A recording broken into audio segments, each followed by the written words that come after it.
What is up, students? Hope you're all doing well.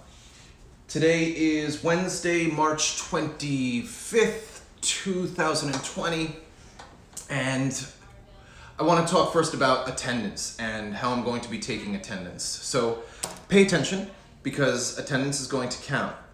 First of all, I need to say I understand that everybody's figuring this out and we're going about it at our own pace, but as far as attendance goes, what I'll be doing is if I have office hours, or if we are having synchronous learning where I set up a Google Hangout Meet session and I'm expecting for you to attend. If you attend, then you'll be marked present for the day. There are other ways though that I'm also going to count attendance with assignments. So be aware that, if you turn an assignment in, I'm going to count you as present for the days that that assignment was due. I'll give you an example. If I post an assignment on Wednesday, today's Wednesday, and I say that it's due on Friday, if you submit that assignment on Friday, then I will mark you present for Wednesday, Thursday, and Friday. Okay? I hope that makes sense. So attending live sessions will count as present for attendance, and submitting your work will count as present for attendance. And I'll be entering those absences, presence, your present status onto PowerSchool. There will probably be another way, or at least I'm thinking about offering another way for you to be present with regards to attendance. I'm thinking about setting up like a daily question or a question of the day where I will post it to Google Classroom and you pop in there, at least once a day, see that question, answer that question, and it'll be a easy, no more than 5-minute type of question. And if you submit that answer, you'll be marked present for the day. So if you see a question of the day or attendance question of the day, then make sure you do that. And I promise, those will not be tough questions. Some of the questions will just be like, do you feel overburdened by all your online work? Or what are you doing to stay mentally sane, right? What's your favorite cheese? Do you like mustard? I don't know, just random questions. Some of them will also be work or content related though. So, I might ask you, for example, how did you handle the 40 minutes? Were you able to get the essay done in that time? That's good to know, for me to know, and it's good for you to be able to explain that to me. So, again, just to recap here, attendance. Attending live sessions counts as attendance. Submitting work counts as attendance. And if I decide to implement this, the daily question will also count as attendance. Now, let me talk about my office hours. So I had office hours yesterday from 10 to 12, and it was really good to see and speak to some of you.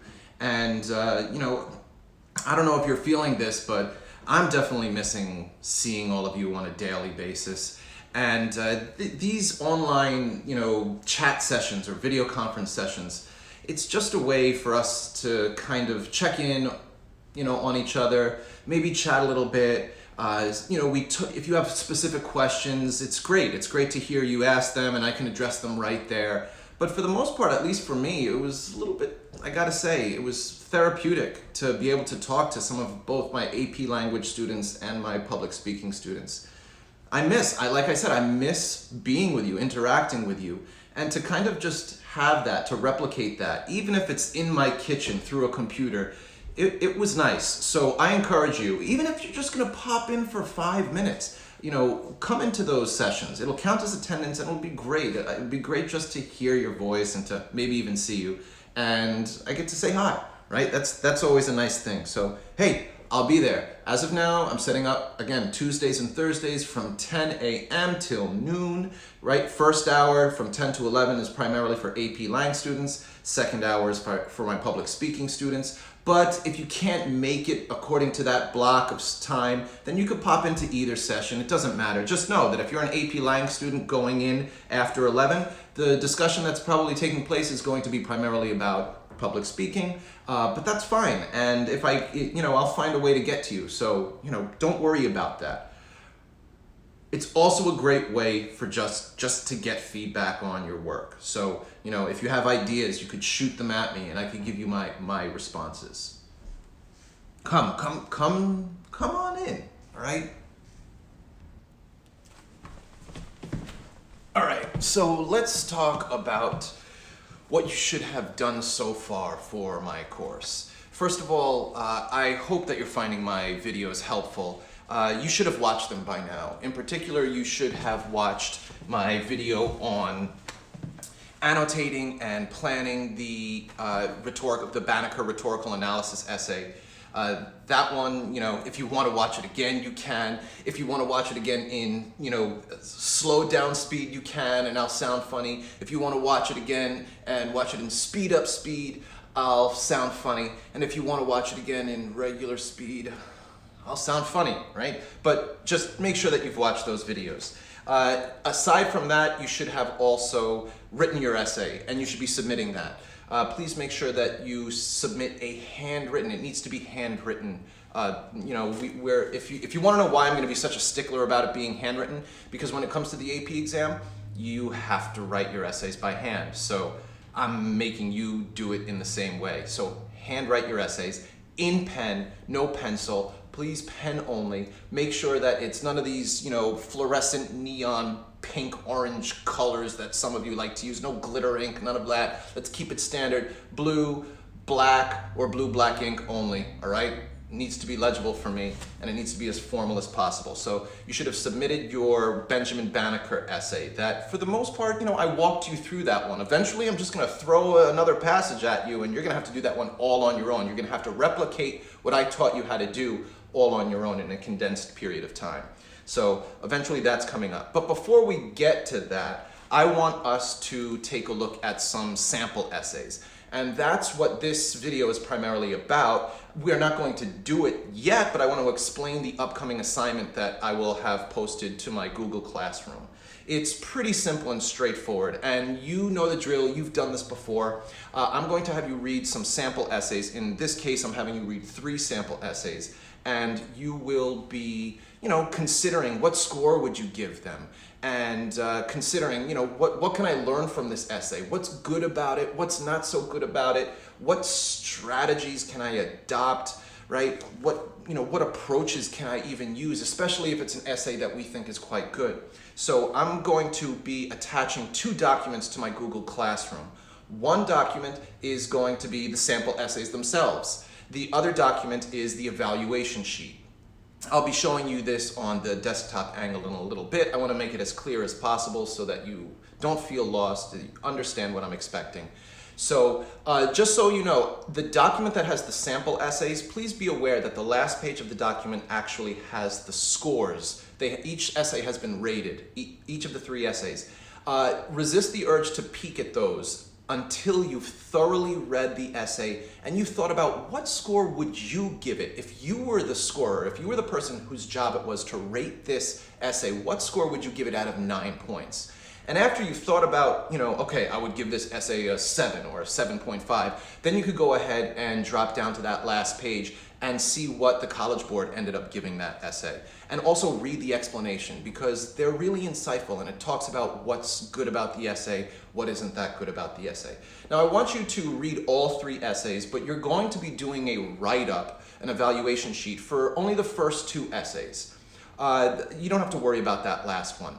But you know the evaluation sheets. You've done them before, whether it's for Cliff's essays or Regent's essays. It's the evaluation sheet where you really break down what the student is doing in each paragraph, how they're doing it, and what they do well, even with regards to sentence structures and impressive sentences. So that's what you'll be doing for the next assignment.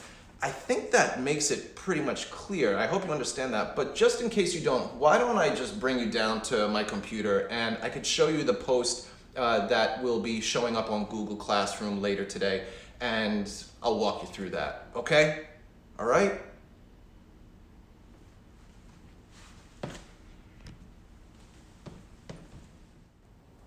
Okay, so let me zoom in here a little bit, sorry. All right, I think you should be able to read that. Hey, for those of you who are watching on your phones, put your phone in landscape version in mode. Stop watching it in the portrait mode. It'll just make your screen bigger. All right, so as far as the assignment that it will be posted later today, let me explain this. So first of all, it says up here, do not, oh no, what did I just do? Whew. All right, hold on, let me go into an edited view so we could look at it a little bit better. All right, so zoom out, sorry. Okay, so the assignment is analyzing and evaluating sample student rhetorical analysis essays. And notice this is a big warning here. Do not complete this assignment unless you have already completed and submitted your handwritten Benjamin Banneker rhetorical analysis essay. So there's no point in doing this assignment unless you've completed and turned in your rhetorical analysis essay. Respect the educational process and do this in order. Otherwise, you're missing out on the whole educational experience. I plan it like this for a specific reason. Okay, so notice what it says here. It says, you know the drill. Attached, you will find a document with sample essays for the Banneker rhetorical analysis assignment. You will also find attached my fancy evaluation sheet. You've done it before. I want you to read all 3 of the student essays. The scores out of 9 points are on the last page of the document, but don't look at the scores until you first thought about what grade you would give each essay. So, and I really mean that. I think that it's, in order for you to get the full educational experience here, you definitely want to think about what score you would give each essay before you even look at the last page of the document. After you've scored the essay in your mind, then go ahead and look at the last page of the doc and make sure to read the score explanations. Again, those score explanations are really good. They give you some insight into what the College Board is looking for. You'll see the evaluation sheet right here. The evaluation worksheet attached should be completed for the first 2 essays. You don't have to bother doing a sheet for the last essay. So you're doing this you're doing this worksheet 2 times, one for the first essay and another for the second essay. And notice what I'm saying here. The ultimate goal here is to learn from these essays, especially the high-scoring essays. So think about your own writing in terms of these essays. What can you learn from them? What strategies, maybe even sentence structures, could you adopt as your own? What do these essays help you learn about your own essays, your own writing? We are using these readings as an opportunity for reflecting on our own writing and for learning, right? If we notice an essay does something particularly well or doesn't do something particularly well, we want to think about that in terms of ourselves also. And you'll see attached to this assignment, I've got my evaluating sample student AP essays. You've seen this sheet before, right? We've done these, okay?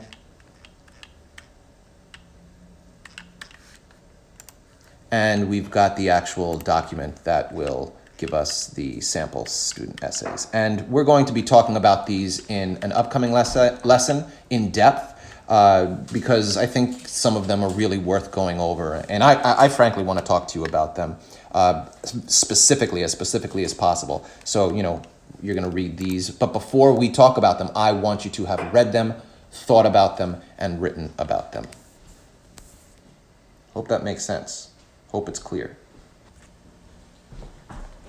All right, so just a few other things that I want to talk about. The College Board is going to be offering free online lessons, and I think that they're also sending emails out to all of you, so please look out for those. You should also, I would highly recommend that you watch those lessons that they're offering for all of your AP classes, especially mine though. But it's my understanding that if you can't be there when the session is being recorded live, that you'll be able to access it after the fact too, so that's good. So I'm going to be watching them. I want you to watch them too, and hopefully they'll be valuable. What I'm looking for is that they're going to explain to us what we will be doing and will not be doing for the AP exam. So I think that's basically it. I hope to see some of you tomorrow when I have my online office hours, and I hope that you're all doing well, and I hope that you're all avoiding interaction with people, and I miss you all, okay? So take care, do your work, let me know if you have any questions, and stay safe. Later.